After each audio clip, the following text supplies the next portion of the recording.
तो hello friends, मैं हूं राहुल कुमार। जितने भी लोग एनटीपीसी ग्रेजुएट लेवल या अंडर ग्रेजुएट लेवल की तैयारी कर रहे हैं, ये वीडियो खास करके उनके लिए है, क्योंकि सिलेक्शन और तैयारी के दौरान बहुत सारा प्रॉब्लम क्रिएट होता है।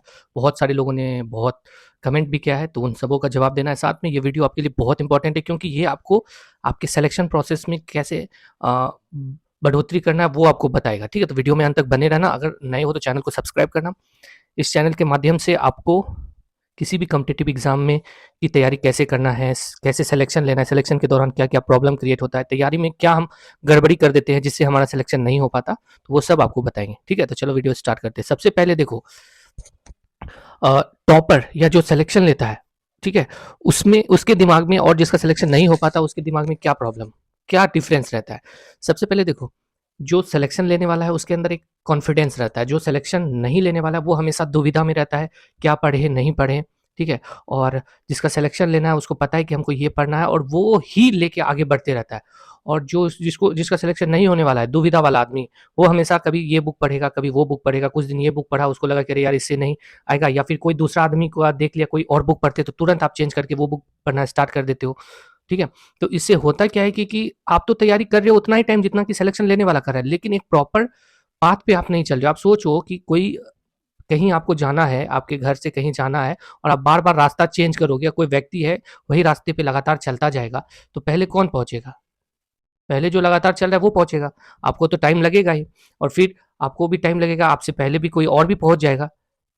ठीक है, देखो ये कॉम्पिटेटिव एग्जाम है, इसमें सीमित सीट है और मैक्सिमम नंबर ऑफ स्टूडेंट इसमें फॉर्म फिल किया रहता है। तो अगर आप कुछ भी गलती करोगे तो आपका सिलेक्शन सबसे पहले ना हो जाएगा होने का। ठीक है, तो इसलिए आप प्रॉपर पाथ पे चलो, प्रॉपर बुक को यूज करो, प्रॉपर मॉक टेस्ट लगाओ, तो आपका सिलेक्शन एकदम हो जाएगा, कोई भी दिक्कत नहीं होगा। अब बात बताते हैं कि प्रॉपर पाथ पे कैसे चला जाए। आपको कुछ समझ में, जैसे एक भाई बता रहा था कि हमको कुछ समझ में नहीं आ रहा है, कैसे कहाँ से स्टार्ट करें, अभी न्यू कमर है, कहाँ से स्टार्ट करें। ठीक है, अगर कोई भी व्यक्ति न्यू कमर है तो उसको सबसे पहले तो अपना जो नॉलेज है उसको इंक्रीज करना है। आप लोग होते क्या हो कि न्यू कमर हो या ओल्ड कमर हो या कोई भी हो, तुरंत मॉक टेस्ट स्टार्ट कर देते हो बनाना। आपको लगता है कि मॉक टेस्ट से ही सब कुछ सीख जाएंगे, ऐसा नहीं है। मॉक टेस्ट से सब कुछ नहीं सीखा जाता। आप बताओ कि अगर प्रॉफिट एंड लॉस हो गया, या फिर टाइम एंड वर्क हो गया, टाइम एंड डिस्टेंस हो गया, एक मॉक टेस्ट लगाओगे तो उसमें कितना चैप्टर, कितना क्वेश्चन रहेगा? 2 क्वेश्चन मुश्किल से रहेगा, और हर मॉक टेस्ट में अलग अलग टाइप का क्वेश्चन रहेगा। तो क्या आप उससे सीख सकोगे टाइम एंड डिस्टेंस पूरा चैप्टर? नहीं। प्रॉफिट एंड लॉस पूरा चैप्टर सीख जाओगे? नहीं। हर बार आपको परेशानी होगा मॉक टेस्ट बनाने में, हर बार। ठीक है, हाँ, मॉक टेस्ट बनाने से, मॉक टेस्ट टाइप का एक चीज करने से ये फायदा हो सकता है कि आपको जीके याद हो सकता है। देखो, आपको ये समझना पड़ेगा कि क्या चीज़ याद करने का, क्या चीज़ सीखने का। मैथ सीखने का चीज़ है, रीजनिंग सीखने का चीज़ है, और जीके याद करने का चीज़ है। हम लोग यही नहीं समझ पाते। ठीक है, इसलिए जो भी न्यू कमर हो या ओल्ड कमर हो, जिसको कि मॉक टेस्ट में अच्छा स्कोर नहीं आ रहा है, तो सबसे पहले उनको ये सोचना चाहिए कि ईजी पोर्शन क्या है, वहाँ से मेरा मैक्सिमम मार्क्स आ रहा है कि नहीं। फॉर एग्जाम्पल जैसे रीजनिंग, रीजनिंग एक ईजी पोर्शन है। अगर 2 महीना आप पर्सनली रीजनिंग में दे देते हो तो आपका रीजनिंग फिर गलत नहीं होगा। पर्सनली देने का मतलब है कि अगर आप 2 महीना रीजनिंग का प्रीवियस ईयर चैप्टर वाइज बना लेते हो, चैप्टर वाइज का बुक आया हुआ है वो आपको टैग कर देंगे, हम ले लेना, या फिर आपको कोई लगता है बुक तो वो आप ले लेना। अगर प्रीवियस ईयर चैप्टर वाइज बनाते हो, या मेरे पास है भी तो दिखान, टैग कर देंगे, आप वहां से ले सकते हो। रेलवे का प्रीवियस ईयर चैप्टर वाइज आप अगर बनाते हो, हर चैप्टर का क्वेश्चन ज्यादा रहेगा, लेकिन आपको ज्यादा नहीं बनाना। 100 क्वेश्चन हर चैप्टर से बनाते जाना। 100 क्वेश्चन जैसे बनाएगा, अगर उसमें टाइप वाइज है, टाइप से 1-2 क्वेश्चन बना लेना। जिस टाइप में ज्यादा दिक्कत होता है उससे ज्यादा क्वेश्चन बना लेना। एक बार उसको बना लोगे, 30 क्वेश्चन आपसे होता है, आप हर एक सेट में 25 क्रॉस कर जाओगे। ठीक है, हर एक सेट में 25 क्रॉस कर जाओगे अगर ऐसा 2 महीना करते हो। चाहे वो रीजनिंग के लिए कोई भी न्यू कमर नहीं होता, कोई भी ओल्ड कमर नहीं होता, जो भी 2 महीना रीजनिंग करेगा उसका अच्छे से रीजनिंग हो जाएगा। ठीक है, तो अब बात करते हैं मैथ का। मैथ जो पोर्शन है, वो पोर्शन क्या है कि मैथ के लिए टाइम देना पड़ेगा। 2 महीना पढ़ने से आपको होगा नहीं। हाँ, आप बहुत तेज हो तो उसका अलग बात है। न्यू कमर हो, 2 महीने से होगा नहीं, ये आपको पहले से ध्यान जानना चाहिए। तो आप हड़बड़ा के पढ़ने से कोई ये नहीं है कि हड़बड़ा के इधर उधर करे, नहीं। एक फिक्स कर लो, आप अभी 2 महीने में कितने चैप्टर कंप्लीट कर सकते हो। 2 महीने में मेरे को लगता है कि 3-4 चैप्टर आराम से हो जाएगा। छोटा छोटा चैप्टर चाहोगे तो 5-6 भी हो सकते हैं, जैसे नंबर सिस्टम। ठीक है, एलसीएम एचसीएफ से भी 1-2 क्वेश्चन रहता है, वो ले लो। और भी छोटा छोटा जो चैप्टर है वो ले लो। उसको अगर आप करोगे तो आपको फायदा होगा। ठीक है, और अगर आप सेट प्रैक्टिस करते जाओगे तो हर एक क्वेश्चन में आपको दिक्कत होगा अगर आप पहले से नहीं बनाए हो। हाँ, आप अगर साल भर, 1 साल, 1.5 साल से तैयारी कर रहे हो तो आप सेट प्रैक्टिस कर सकते हो, लेकिन सेट प्रैक्टिस करने से के अलावा आपको डेली चैप्टर वाइज भी थोड़ा थोड़ा टाइम देके, जैसे आप ज़्यादा टाइम नहीं दो, आपको ज़्यादा इधर ही मजा आ रहा है तो आप आधा घंटा रीजनिंग चैप्टर वाइज बनाओ, आधा 1 घंटा मैथ बनाओ, ठीक है, आधा 1 घंटा चैप्टर वाइज जीके पढ़ो, ठीक है, बस इतना टाइम दे दो और बाकी बात जो आपको करना है उसको करते जाओ। ये जो चीज चैप्टर वाइज आप पढ़ोगे तो ये जो आपको इंक्रीज करेगा आपके तैयारी में, वो अभी नहीं दिखेगा, लास्ट में बहुत भयानक दिखेगा, ठीक है। आप कुछ भी कर रहे हो, कोई भी एग्जाम का तैयारी कर रहे हो, आप हमेशा जो है चैप्टर वाइज पढ़ते रहना जब तक आपका सिलेक्शन नहीं होता है। फिर हो सकता है 1 एग्जाम 2 एग्जाम में ना हो, लेकिन आपका सिलेक्शन एकदम आराम से हो जाएगा।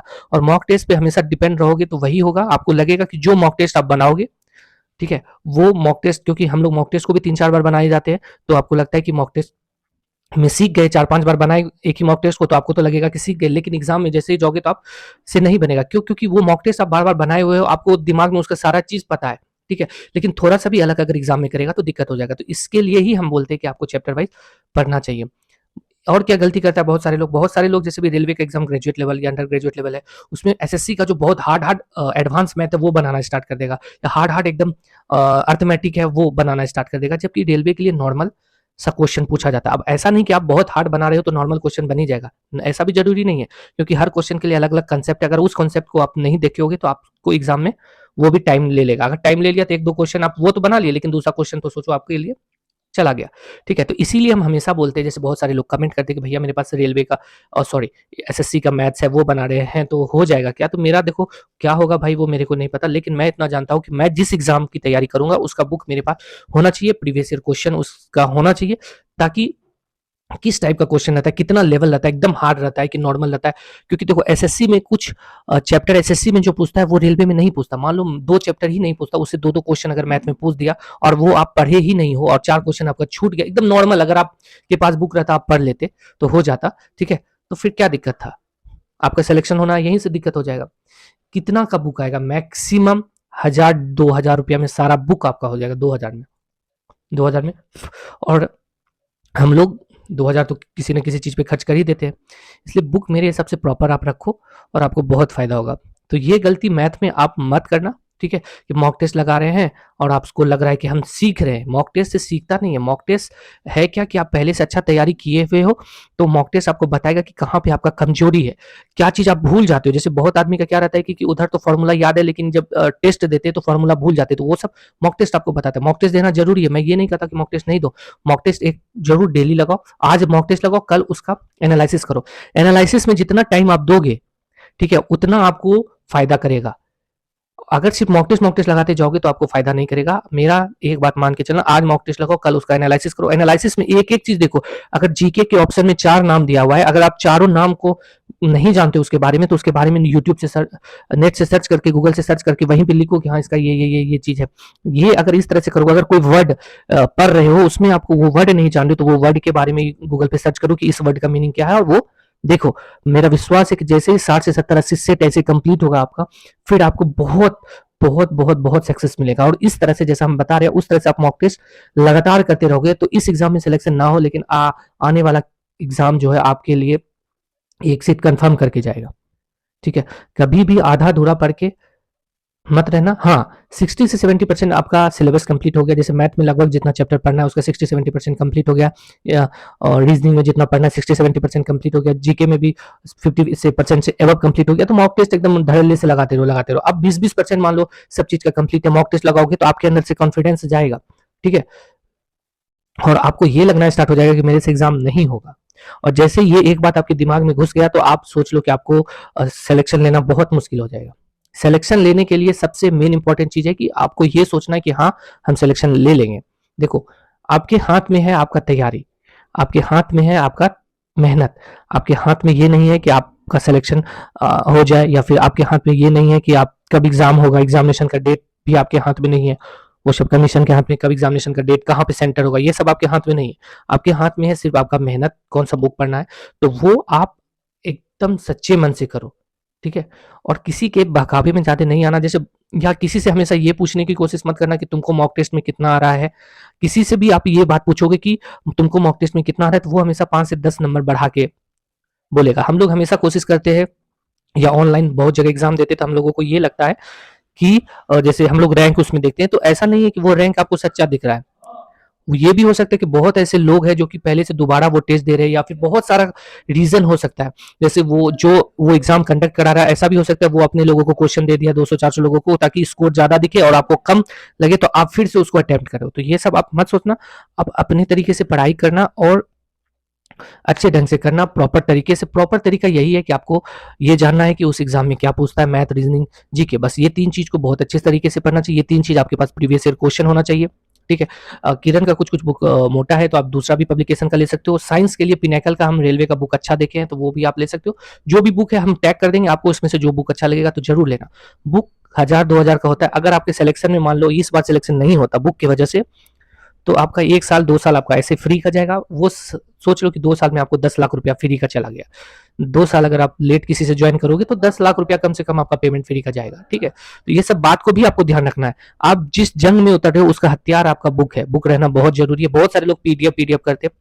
अगर आप नॉर्मल स्टूडेंट हो तो मेरे हिसाब से पीडीएफ नहीं रखना चाहिए, बुक रखना चाहिए। जाते जाते एक चीज आपको और बता के जाएंगे कि अगर आपको कम समय में सक्सेस चाहिए तो अभी जो लेटेस्ट एग्जाम हुआ है रेलवे का, जैसे एएलपी का हुआ है, टेक्नीशियन का हुआ है, आरपीएफएसआई का हुआ है, ये सब का क्वेश्चन जरूर बना के जाना, एकदम जरूर बना के जाना, क्योंकि ये अभी लेटेस्ट पैटर्न है टीसीएस का। इसमें भी करंट क्वेश्चन पूछा है, तो वो करंट हो सकता है रिपीट हो जाए, मतलब कम टाइम में आपको ज्यादा सक्सेस मिलने का चांसेस है। उसका मैथ, रीजनिंग, जीके सब बनाना, सब याद करना, अलग से एक टाइम दे देना, ठीक है। अलग से टाइम देखिए, ये तीनों का ज्यादा सेट नहीं है, कमी है। मैक्सिमम कोशिश करना है इसको बना के एग्जाम में जाए। हर लोग ऐसा नहीं करता, क्या इस क्वेश्चन को रिपीट होगा? हाँ, ये रिपीट भी हो सकता है। ये क्वेश्चन डिट्टो भी रिपीट हो सकता है, जीके हो, मैथ हो, किसी रीजनिंग हो, डिट्टो भी रिपीट हो सकता है। या सब कुछ क्वेश्चन सही सेम रहेगा, थोड़ा सा नंबर चेंज कर देगा, ऐसा होता है बहुत सारे एग्जाम में, ठीक है। तो वो करके जाना, और ये अगर आप करके जाओगे तो जो लड़का 2 साल से तैयारी कर रहा है और जो लड़का 8 महीने से तैयारी कर रहा है, दोनों का 2 साल वाला अगर ये अभी लेटेस्ट क्वेश्चन नहीं बनाया है और आप बना के चले गए, तो सोचो आपका सिलेक्शन होने का चांसेस बढ़ जाएगा, ठीक है। तो ये करके जाना और स्मार्ट स्टडी स्ट्रेटेजी बनाना, स्मार्ट स्टडी करना, आपका सिलेक्शन जरूर होगा। और अपने अंदर कॉन्फिडेंस रखना कि हाँ, हम एक सीट जरूर लेंगे, ठीक है। और अच्छे से पढ़ाई करना, ताकि अगर इसमें ना हो तो नेक्स्ट एग्जाम के लिए मेरा तैयारी अच्छी हो जाए, ठीक है। मिलेंगे नेक्स्ट वीडियो में। वीडियो अच्छा लगे तो लाइक करना और कमेंट करना कि आपको क्या पूछना है, किस चीज के बारे में जानना है, ठीक है। चलो बाय।